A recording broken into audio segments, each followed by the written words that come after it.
Hello, AJ. How are you this morning? I'm very well, thank you. Good. Back on the campus of MIT. Yes. Yeah. So, welcome to Unusual Attitudes. So, my first question for every guest is, who is? So, who is AJ Patel? No, thanks for having me. It's an incredible atmosphere here at MIT, so incredible to be invited to this wonderful location. Yeah, who is AJ? AJ, I guess I'm a HR leader. I grew up in the world of pharmaceutical recruiting. I started in, as many people do, in recruitment in agency world, then moved into RPO, and then found myself in corporate life. But always typically touching kind of talent acquisition or HR related activities. And more recently, I've moved through different pharmaceutical companies and now find myself in medical devices at Straumann Group, leading what we call Join, the talent acquisition function. Right. So, you're the leader of Join at this point. And so, how long have you been with Straumann? It's been about 4 years now, just over 4 years, and it's been an incredible ride. It's been such a growth story in this organization. So it's really tested the pressure of what you can do in a recruiting function for me as I've kind of grown with the organization as well. How's it tested you? Prior to working in Straumann, I worked for companies like Merck and Novartis, and supported companies through RPO or agency world like GSK and Pfizer. So these are all big corporate organizations with infrastructure and systems and processes. When I arrived at Straumann, it was a kind of a more of a startup-y feel. It's been around for a long period of time, but it was growing so fast. It was much more nimble. Things moved really quickly. The volume of hires was increasing rapidly, and the infrastructure wasn't there. So having to solve things on your feet was a new dimension to add in where there's very little infrastructure. So yeah, fun environment. So, you just don't have the same support that you had in other organizations, even though Straumann they've been around for a while. I mean, it's not a new company. But they act and operate almost in your words as a startup. How do you adapt in an environment like that? I mean, it's what is you come in day one and you realize, boy, I don't have all of this stuff that I had before. Yeah. Where's your attention go first? That's a great question. It actually took me a good 3 to 6 months to figure that out for myself when I started 4 years or so ago.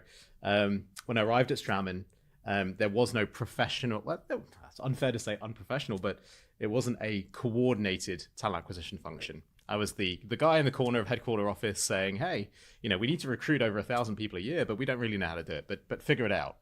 And with that blank slate, it was exciting, actually, semi-terrifying, but quite exciting to go in and kind of say, hey, we probably need an ATS. We need to harmonize some things. We need recruiters who have different capabilities. So being able to kind of start something from scratch was quite fun. And you're right, it's not that Straumann is a new kid on the block. It's a 70-year-old company, but it had grown from what was a few thousand people, like 2,000-3,000 people, to being now today 12,000 people in a very, very short space of time. Just a few years, really. Like you've doubled in size in what, about 4 or 5 years?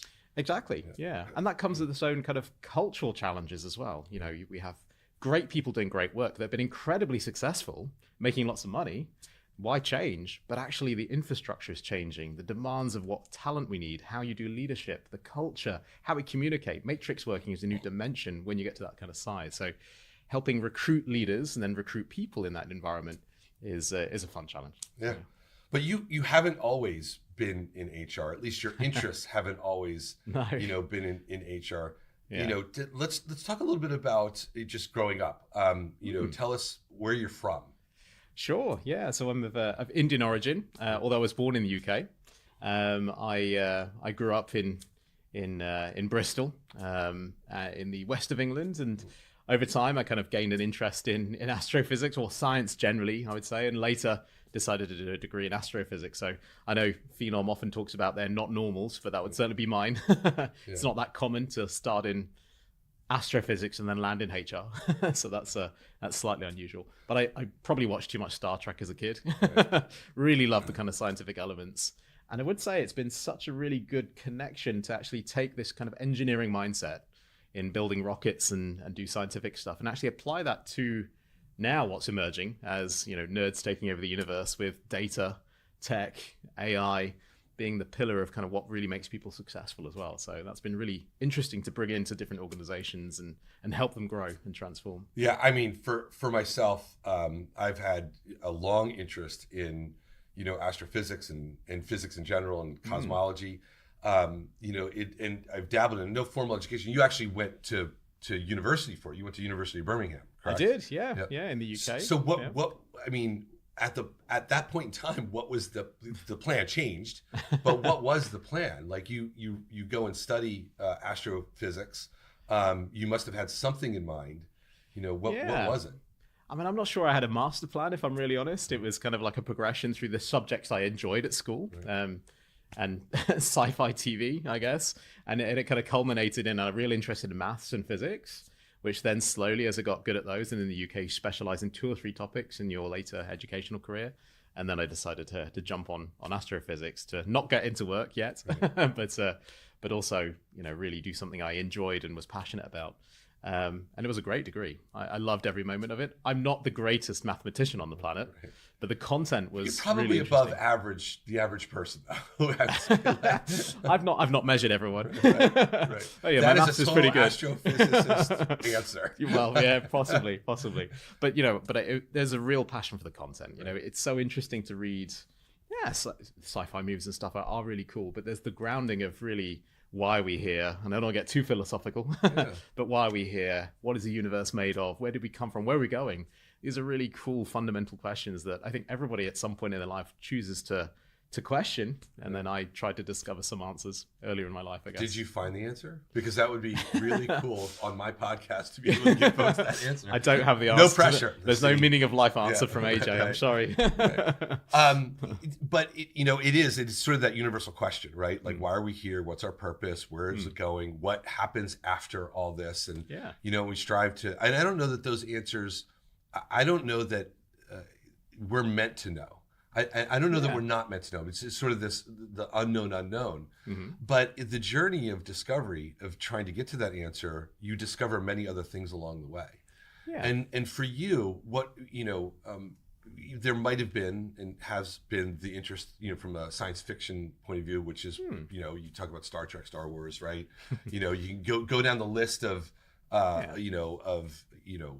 fictional stories, but the reality is it's a very real thing. And we're in the middle of it today, right? When you look at what SpaceX is doing, you look at what, even China, India,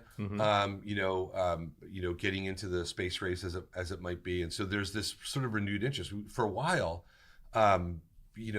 space became a commodity, especially with NASA. Right. Yeah. And some people theorize that when NASA created the space shuttle, a low Earth orbit vehicle that would just go to low Earth orbit and then come back, was not meant to go any farther than low Earth orbit, that's actually what created a disinterest in space, because there was nothing beyond that. We had been to the moon.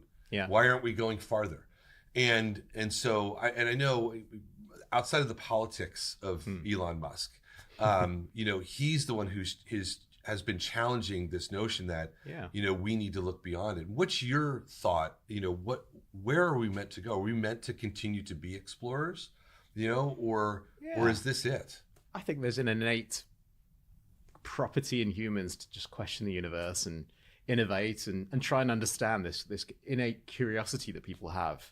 I think as long as we don't know something, we're going to ask the question and try and find out possible answers. So I think it's just an evolution of, over time, new tools, ways of thinking have evolved. And yeah, sure. I don't think we're bound to this planet necessarily, but there are some scientific breakthroughs that we need to kind of accomplish to get to the next one. What do you think those are? Well, there could be, there's so many things, but we're working on many of the things already. AI is important. I think how we store and preserve food, how we might think about cryopreservation and actually sleeping for long periods of time. It's not quick to get to different locations, and we need to sustain people along the way. Should we even send people? Is it even possible to send people versus robots or other things in the future? I think these are all things that we're starting to challenge. But yeah, of course, warp drive or fusion reactors or those were true fantasies. And then you have things like ion drives now. Yeah. You have things like solar sails that that capture a vast amount of energy and are nearly limitless. So 50 years ago, 100 years ago, none of that was even really thought of. That's true. And I would even say, honestly, like my degree was over 20 years ago now. Yeah. When I studied astrophysics, we were studying things that were theoretical. Now some of these things are facts, and some things have been disproved. Right. Now some of these things are facts, and we've moved to the next level. AI was nothing like what it is today. But my course included AI, but it was how do you get a vending machine to give you the right change? Right. That was kind of programming at the lowest level, I guess, that we were kind of talking about using AI tools. Now it's a completely different world. It's so interesting to live in our age. But I think it's also important to kind of recognize that over time, the concept of the space race or what is out there has also changed. I think in the 60s when people were going to the moon, that was an incredible time where everyone was really excited. There was a bit of competition in the world to get there first. There was a kind of this excitement was kind of created. And then there was kind of a lull once we got there and we found it's dusty and there's not much there to extract or make profit out of necessarily. But there was a kind of a need to get there before others. Yeah. Once that happened, there was kind of quite a bit of a lull, I guess. Yeah. And now it's become exciting again because there's a new opportunity. New tech has come, new ideas, new leaders that are kind of taking us in different locations. And yes, there are politics here, but it's an exciting time to be watching science. And I think for me, there's still this curiosity. I don't think I'll be able to ever answer the question of why are we here and what's out there. But edging closer and challenging the questions, I think is exciting. You know, I have some religious beliefs, a lot of scientific beliefs, but it's so interesting. Everybody's kind of asking these questions, and how you challenge yourself and discover the data that helps you answer these questions for yourself is very personal. But I think important that everyone kind of keeps that curiosity alive.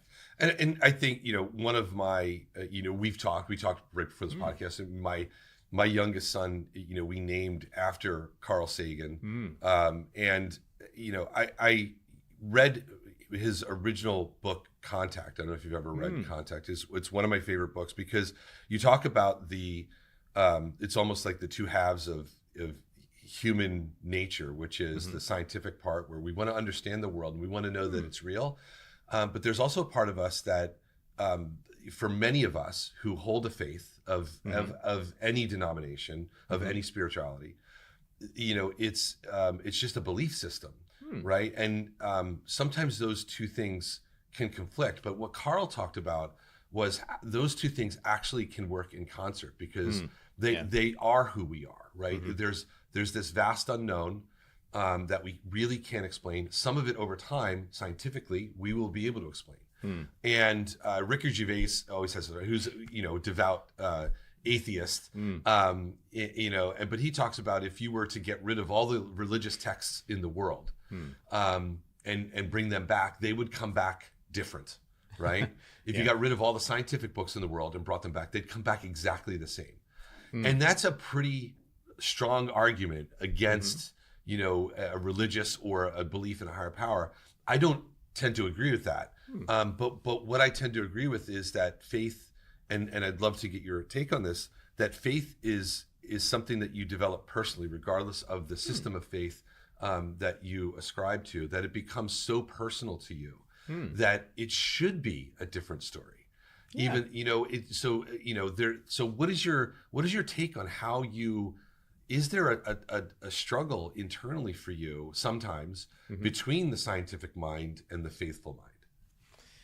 That's a great question. And it's quite a deep one as well. I guess for me personally, there is no real conflict between the two. There's just different questions that different people are asking and different answers that people choose to believe or buy into. But in the end, it's all about questions and answers or theoretical answers. And I think, you know, science is backed up by, yes, some form of data, but they don't have all the answers. We always discover something new on muons and, you know, new particles and all sorts of things come up that challenge our ways of thinking again. I feel that religion is a way of answering those questions in a time moment when, you know, the science of the day is essentially the religion.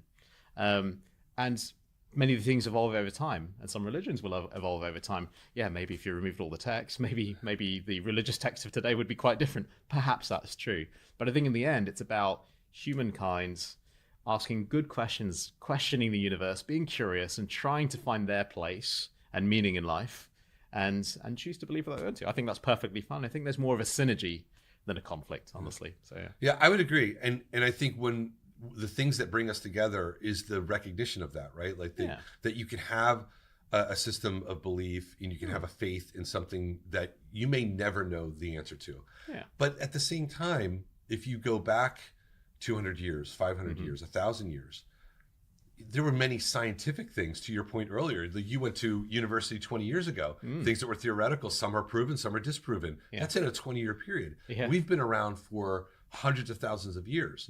Who knows what's next, right? The rate of change is incredible today, and mind-boggling how to keep up with all that knowledge, and it just creates more questions, which, you know, for curious minds is just a great time to be alive. Is that concerning though? Because when we look at artificial intelligence as, you know, this is not artificial intelligence. I would at least ascribe to it that it is probably the most important invention in our lifetime, you know, by far. And it may be one of the most important inventions that has the opportunity to not only advance humanity and our purpose and our curiosity. It does have the risk of changing things for humanity in maybe not so great ways, and we don't actually know what that looks like at this point. When you think about artificial intelligence as an invention, and when you're theorizing about what this future of humanity plus artificial intelligence looks like, what concerns you? I'm less concerned, honestly. I believe it's still in a relative stage of infancy, although the power of what it's created is truly incredible already. But I think the ability for it to give access to people to more information, to satisfy some curiosity, and yes, it can be used for negative purposes to taint people's perspectives and do other things as well. But I have an inner core belief that, you know, as well as it's creating problems, actually on the whole, it's giving more information to more people. And in the right hands and with good intent, people will do the right thing eventually, and we'll all come out on top. It may take a generation or two, really, for us to understand how this is going to play out. But I have a positive destination in mind that this is going to be a good thing.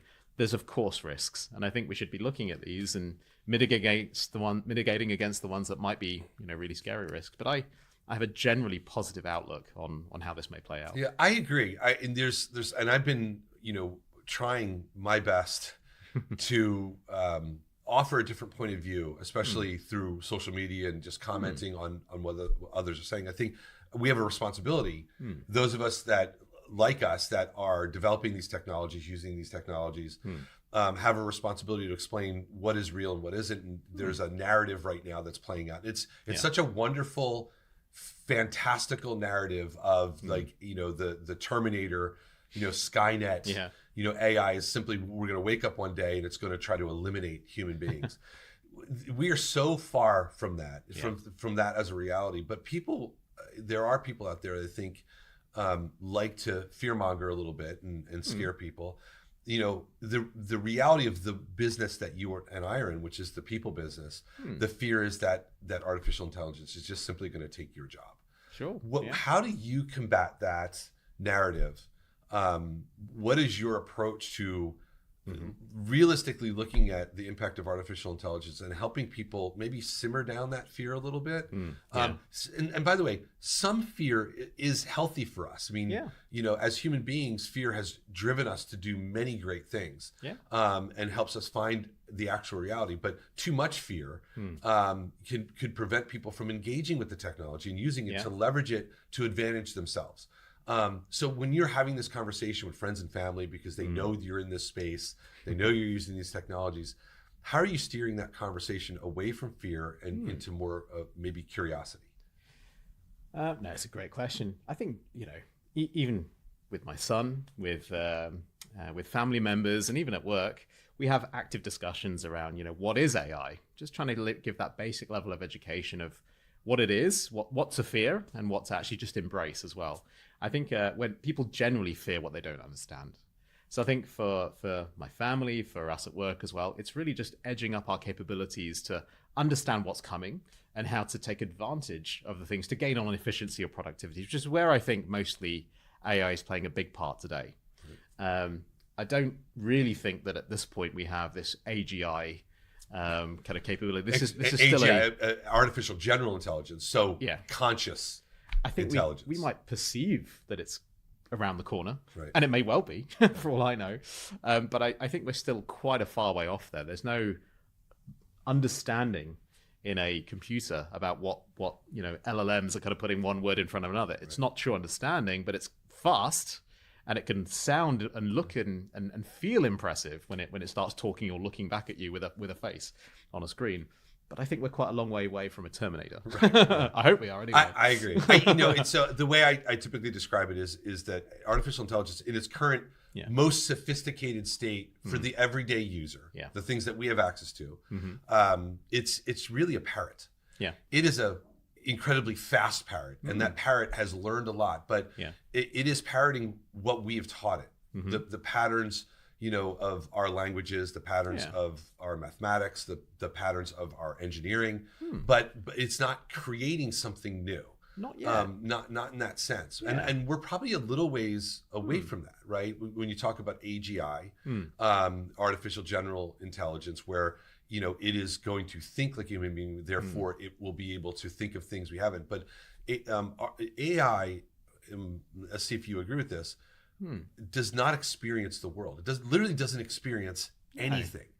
Well, it actually raises, going back to more the philosophical stuff, there's a question, which I know a number of papers are being written about, which is, do we actually experience, we think we experience the world in a very specific, personal way, but in the end, are we just sensors and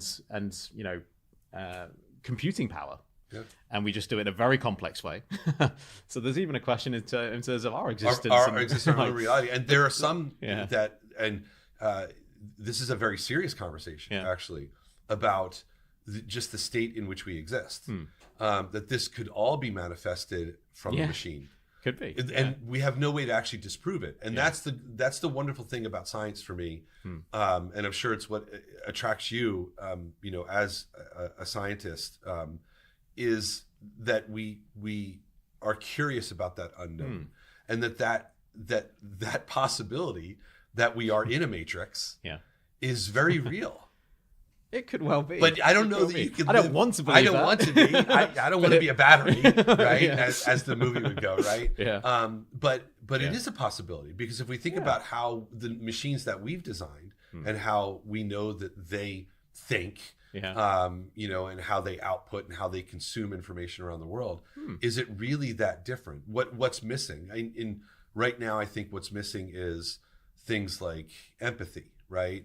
Machines don't really, they can mimic empathy, but they don't really understand it. Yeah. Or do they? And we just don't know it. Like, what a question. I don't know. Yeah. How do you, when you talk to your son about these things, and because I have, two boys, and trying to explain the as best I can, the world that they're going to grow up in, and how do you prepare them? How are you having that conversation with? That's a great question.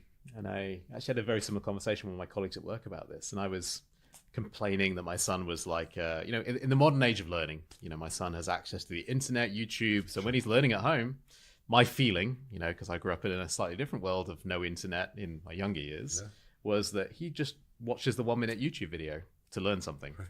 And is that depth, or is it just shallow learning across? And at some point you've got, in my old way of thinking, you've got to read the book and go a little bit deeper in some wells to really understand, and then be tested on some exam day, right?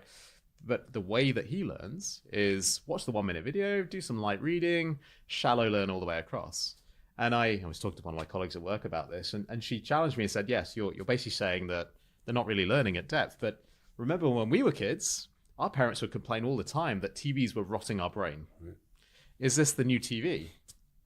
Kids will adapt. Life will go on. There are new ways of thinking, new ways of learning, and are we being slow as traditionalists in some ways to actually understand the new way that kids learn? And for sure, everything's going to drive forward and change, but people are always going to have incentives to make businesses and do special things and invent a new program. Some people will do that. Some people will just shallow learn, and the world will progress. Is this just a different way of learning in a new generation that we haven't quite adapted to because we watch TV? Next generation played more video games. Next one is on social media. Is it just a different way? Not that it's right or wrong, it's just different. People will find a way eventually. And that made me think, actually, maybe I shouldn't be so hard on my son. So what would be your advice to your son as he grows older, in terms of the world that he's coming into? If you think about, we've talked about unlearning, right? Which is what you and I have to do in a way, because things are moving so quickly. We have to unlearn some of these habits, and be open to this. But how do you prepare your son for that? What's the advice that you're giving him? Yeah, I think for me, it's more about just, it's ethereal to say, just remain really curious and question everything, and get the data for yourself, and believe what you want to believe, but, question everything and learn as you go in every facet of life. I think that would be the main thing, but that's a very high level statement.